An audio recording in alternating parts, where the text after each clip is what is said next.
Hi hello ನಮಸ್ತೆ welcome back my YouTube channel. ಯಾರೆಲ್ಲ ನನ್ನ ಚಾನಲ್ನ ನೋಡ್ತಾ ಇದ್ದೀರಾ ಪ್ಲೀಸ್ ಲೈಕ್ ಮಾಡಿ, ಶೇರ್ ಮಾಡಿ, ಕಮೆಂಟ್ ಮಾಡಿ, ಸಬ್ಸ್ಕ್ರೈಬ್ ಮಾಡ್ಕೊಂಡು ನೋಡಿ. ನಾನಿವತ್ತು ಬೆಳಗಿನ ತಿಂಡಿಗೆ ಬಿಸಿಬೇಳೆ ಬಾತ್ ಮಾಡ್ತಾಯಿದ್ದೆ. ತರಕಾರಿ ಎಲ್ಲ ಕಟ್ ಮಾಡಿ ನವಣೆ ಎಲ್ಲ ತೊಳೆದಾಕಿ 2 ವಿಸಲ್ ಕೂಗಿಸ್ಕೊಳ್ಳೋಣ ಅಂತ ಇವಾಗ ಕುಕ್ಕರ್ಗೆ ಹಾಕಿದ್ದೀನಿ. ಈ ಕುಕ್ಕರ್ ಮುಚ್ಚಳ ಮುಚ್ಚಿ ಈಗ 2 ವಿಸಲ್ ಕೂಗಿಸ್ಕೊತೀನಿ. ಮೊನ್ನೆ ಮಾಡಿದ್ದು ತುಂಬ ಚೆನ್ನಾಗಿತ್ತು, ಅದು ರೆಸಿಪಿನೂ ಶೇರ್ ಮಾಡಿದ್ದೆ. ಹಂಗಾಗಿ ಮತ್ತೆ ತರಕಾರಿ ಎಲ್ಲ ಇತ್ತು ಮಾಡು ಅಂತ ಅಂದ್ಬಿಟ್ಟು ಹೇಳಿದರು, ಹಂಗಾಗಿ ಮಾಡ್ತಾಯಿದ್ದೀನಿ. ಇದಕ್ಕೆ ಮುಂಚೆ ನಾನು ಒಂದು ಮಿಲ್ಕ್ ಶೇಕ್ನ ಮಾಡೋಣ ಅಂತ ಅಂದ್ಬಿಟ್ಟು ಮಿಲ್ಕ್ ಶೇಕ್ ಮಾಡ್ಕೊತಾ ಇದ್ದೆ. ಇದನ್ನು ನಾನು ಫಸ್ಟ್ ಬೆಳಗ್ಗೆ ಎದ್ದ ತಕ್ಷಣ ಕಾಫಿ ಟೀ ಏನು ಕುಡಿದೇನೆ ಇದು ಕುಡಿದ್ಬಿಟ್ಟು ನಂತರ ಒಂದು 2 ಅವರ್ 3 ಅವರ್ ಗ್ಯಾಪ್ ಆದಮೇಲೆ ತಿಂಡಿನ ತಿನ್ನೋದು. ಹಂಗಾಗಿ ಮಿಲ್ಕ್ ಶೇಕ್ ಮಾಡ್ಕೊತಾ ಇದ್ದೆ. ಆಮೇಲೆ ಮಿಲ್ಕ್ ಶೇಕ್ ಎಲ್ಲ ಆಯಿತು. ಇವಾಗ ಬಿಸಿಬೇಳೆ ಬಾತ್ಗೆ ಒಗ್ಗರಣೆ ಹಾಕೊಳ್ಳೋಣ ಅಂತ ಅಂದ್ಬಿಟ್ಟು ಒಂದು ಚಿಕ್ಕದು ಕಡಾಯಿ ತೊಗೊಂಡಿದ್ದೀನಿ. ಇದಕ್ಕೆ ಒಗ್ಗರಣೆ ಹಾಕೋತಾ ಇದ್ದೀನಿ. ನಾನು ಯಾವಾಗಲೂ ರೇಷನ್ ತಗೊಂಬರೋಕ್ಕೆ ಅಂತ ಹೋದಾಗ ಯಾವಾಗ್ಲೂ ಸಿರಿಧಾನ್ಯಗಳನ್ನ ಪ್ಯಾಕೆಟ್ ತಂದುಬಿಡ್ತೀನಿ. ಸಜ್ಜೆ, ಅರ್ಕ, ನವಣೆ, ಕೊರಲೆ ಈ ರೀತಿ ಬರುತ್ತಲ್ಲ, ಒಂದು 6-7 ಥರ ಸಿರಿಧಾನ್ಯಗಳು ಸಿಗುತ್ತೆ. ಅದರದ್ದು 1 kg ಅರ್ಧ kg ಪ್ಯಾಕೆಟೆಲ್ಲ ತೊಗೊಬಂದು ನಾನು ಬಿಸಿಬೇಳೆಬಾತು, ಪೊಂಗಲ್ಲು, ಇಡ್ಲಿಗೆ, ದೋಸೆಗೆ ಮತ್ತು ಪಲಾವ್ಗೆ ಇದಕ್ಕೆಲ್ಲ ಯೂಸ್ ಮಾಡ್ತೀನಿ. ಈ ನವಣೆ ಮತ್ತು ಏನು ಸಿರಿಧಾನ್ಯಗಳು ಬರುತ್ತೆ ಅದರಲ್ಲಿ ಪಲಾವ್ ತರಕಾರಿ ಹಾಕಿ ಪಲಾವ್ ಮಾಡಿದ್ರಂತೂ ಇನ್ನೂ ತುಂಬ ಟೇಸ್ಟ್ ಚೆನ್ನಾಗಿರುತ್ತೆ. ಯಾವಾಗಾದರೂ ಮಾಡಿ ರೆಸಿಪಿನ ಶೇರ್ ಮಾಡ್ತೀನಿ. ಇವಾಗ ತಿಂಡಿ ಎಲ್ಲ ತಿಂದಾಯಿತು. ನಾವು ಮಂಡ್ಯಕ್ಕೆ ಹೋಗಬೇಕಿತ್ತು, ಹಂಗಾಗಿ ರೆಡಿಯಾಗಿ ಹೊರಡ್ತಾಯಿದ್ವಿ. ನಾನು, ನನ್ನ ಮಗ ಮತ್ತು ನಮ್ಮ ಯಜಮಾನ್ರು 3 ಜನನೂ ಹೋಗ್ತಾಯಿದ್ದೀವಿ. ಬಿಸಿಲಂತೂ ತುಂಬ ಇತ್ತು. ಈ ಬಿಸಿಲಿಗೆ ಎಲ್ಲೂ ಹೊರಗಡೆ ಹೋಗಬೇಕು ಅಂತ ಅನಿಸೋದೇ ಇಲ್ಲ, ಅಷ್ಟೊಂದು ಬಿಸಿಲು. ತಲೆಗೆ ನಾನು ಬಟ್ಟೆನೂ ಕೊಟ್ಕೊಂಡ್ಬಿಟ್ಟೆ, ತಡ್ಕೊಳಕ್ಕಾಗದೇ ಅಷ್ಟು ಬಿಸಿಲು. ಮತ್ತು ಈ ಟೈಮಲ್ಲಿ ಕರ್ಬೂಜ, ಕಲ್ಲಂಗಡಿ ಹಣ್ಣು, ಎಳನೀರು, ಜ್ಯೂಸು ಈ ಥರ ಅಂಗಡಿಗಳಲ್ಲಂತೂ ಜನ ತುಂಬ ರಶ್ ಇರ್ತಾರೆ. ಬಹಳ ಬೇಡಿಕೆ ಇದೆ ಅಂತ ಅನ್ಬೋದು. ಅಷ್ಟು ಜನ ಅಂದರೆ ಚಳಿಗಾಲದಲ್ಲಿ ಬಜ್ಜಿ ಬೋಂಡ ಎಷ್ಟು ಇಷ್ಟಪಟ್ಟು ತಿಂತಾರೋ, ಈ ಬೇಸಿಗೆಯಲ್ಲಂತೂ ಥಂಡಿ ಪದಾರ್ಥಗಳು ತಿನ್ನೋದಕ್ಕೆ ಅಷ್ಟೊಂದು ಜನ ಕ್ಯೂ ನಿಂತಿರ್ತಾರೆ. ಇದನ್ನೆಲ್ಲ ನೋಡ್ಕೊಂಡು ನಾವು ಇವಾಗ ಡಾಕ್ಟ್ರ್ ಶಾಪ್ ಹತ್ರ ಹೋಗ್ಬೇಕಿತ್ತು. ನನಗೆ ಕಾಲಲ್ಲಿ ಉಳ್ಕಡ್ಡಿ ಆಗಿತ್ತು, ತೋರಿಸೋಣ ಅಂತ ಇಲ್ಲಿ ಬಂದಿದ್ವಿ. ಇದು ಕೆಲವ್ರಿಗೆ ಗೊತ್ತಿರುತ್ತೆ, ಮಂಡ್ಯದಲ್ಲಿರೋ ಶಂಕರೇಗೌಡ ಶಾಪ್ ಅಂತಾರಲ್ಲ, ಅಲ್ಲೂ ಬಂದಿದ್ವಿ ನಾವು. ಇಲ್ಲಿ ಒಂದು ಲೈನು ಜೆಂಟ್ಸನ್ನು ಬಿಟ್ಟಿದ್ದರು. ನಾವು ಹೋದಾಗ ನಮಗೆ ಟೋಕನ್ನು ಒಂದು 81-82ನೇ ನಂಬರ್ ಸಿಕ್ಕಿತ್ತು. ಆದರೆ ನಾವು ತೋರಿಸ್ಕೋವಷ್ಟರಲ್ಲಿ ಇನ್ನೂ 2 ಲೈನ್ ಹೋಗಬೇಕಿತ್ತು. ಹಂಗಾಗಿ ಟೈಮ್ ಆಗಿಬಿಡುತ್ತೆ. ನಾವು ಹೋಗೋಷ್ಟರಲ್ಲಿ 4ನೇ ರೌಂಡ್ಗೆ ನಾವು ಹೋಗಬೇಕಿತ್ತು. ಟೈಮ್ ಆಗಿಬಿಡುತ್ತೆ ಅಂದ್ಬಿಟ್ಟು ನಾವೇನು ಮಾಡಿದ್ವಿ, ವಾಪಸ್ ಬಂದ್ಬಿಟ್ಟು ಇನ್ನೊಂದು ಸಲ ಯಾವಾಗಾದರೂ ತೋರಿಸ್ಕೊಳ್ಳೋಣ ಅಂತ.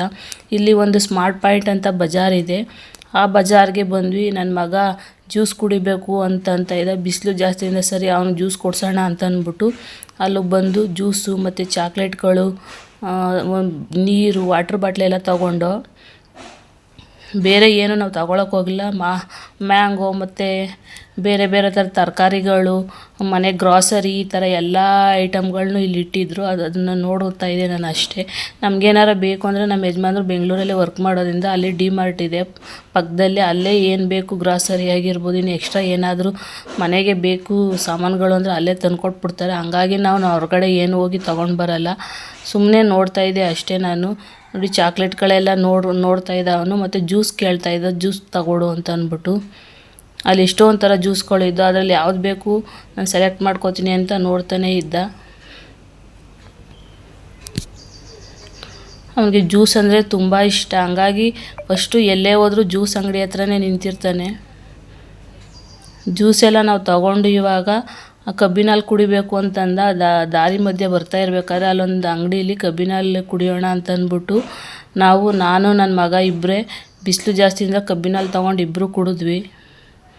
ನೋಡಿ ತೊಗೊಂಡು ಕುಡಿತಾ ಇದ್ದೆ. ನಾನು ಇಬ್ಬರೂ ಕಬ್ಬಿನಲ್ಲೆಲ್ಲ ಕುಡ್ಕೊಂಡು ಅಲ್ಲಿಂದ ನನ್ನ ನಾದಿನಿ ಮನೆಗೆ ಬಂದು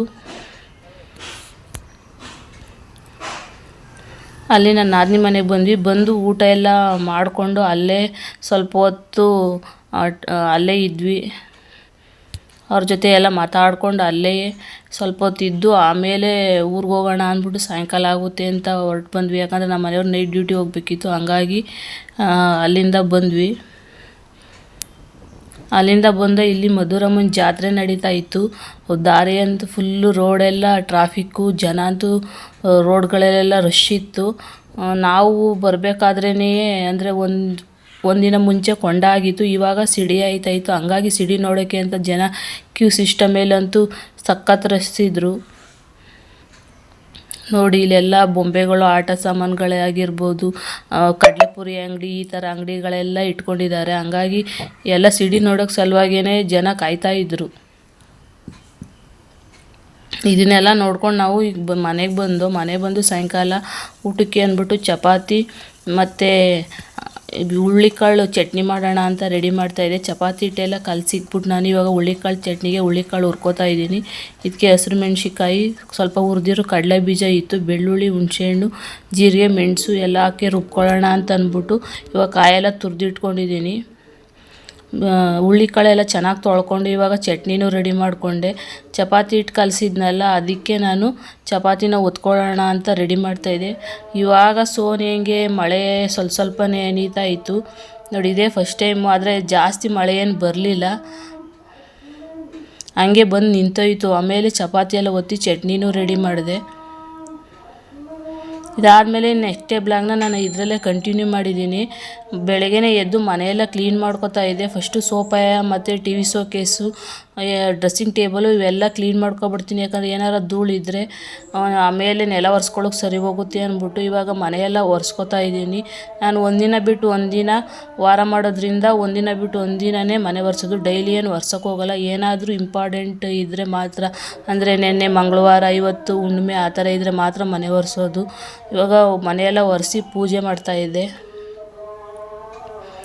ಪೂಜೆ ಎಲ್ಲ ಮಾಡಾಗಿತ್ತು. ಮಧ್ಯಾಹ್ನ ಅಡುಗೆಗೆ ನಾನು ಮೂಲಂಗಿ ಸಾಂಬಾರು ಮತ್ತು ರೈಸ್ ಮಾಡಿದ್ದೆ. ಸರಿ ಅದನ್ನೇ ತಿನ್ನೋಣ ಅಂತ ಅಂದ್ಬಿಟ್ಟು ಈಗ ಮೂಲಂಗಿ ಸಾಂಬಾರು ಮತ್ತು ರೈಸ್ನ ತಿಂದಾಯಿತು. ತಿಂದಾದ್ಮೇಲೆ ಸ್ವಲ್ಪ ಹೊತ್ತಿದ್ದು ಬಟ್ಟೆ ಎಲ್ಲ ಮಡ್ಸೋಣ ಅಂತ ಇವಾಗ ಬಟ್ಟೆಗಳೆಲ್ಲ ತೊಗೊಂಡಿದ್ದೆ. ಬಟ್ಟೆ ಎಲ್ಲ ಒಗ್ದಾಕಿದ್ದವು, ಸುಮಾರು ಬಟ್ಟೆಗಳಿದ್ದು.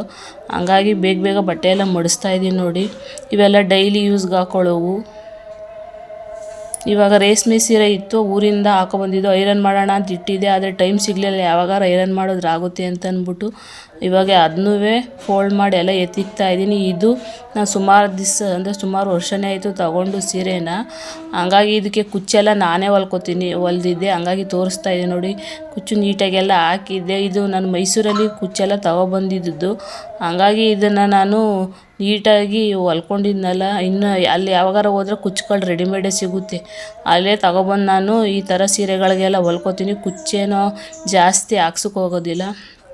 ಇವಾಗ ಸಾಯಂಕಾಲ ಆಗಿತ್ತು. ನನ್ನ ಮಗಳು ಕಾಲೇಜಿಂದ ಬಂದು ದೇವ್ರ ಪೂಜೆ ಎಲ್ಲ ಮಾಡ್ತೀನಿ, ಸ್ವಲ್ಪ ದೇವ್ರಿಗೆ ಪ್ರಸಾದ ಮಾಡಿಕೊಡು ಅಂತ ಕೇಳ್ತಾ ಇದ್ಲು.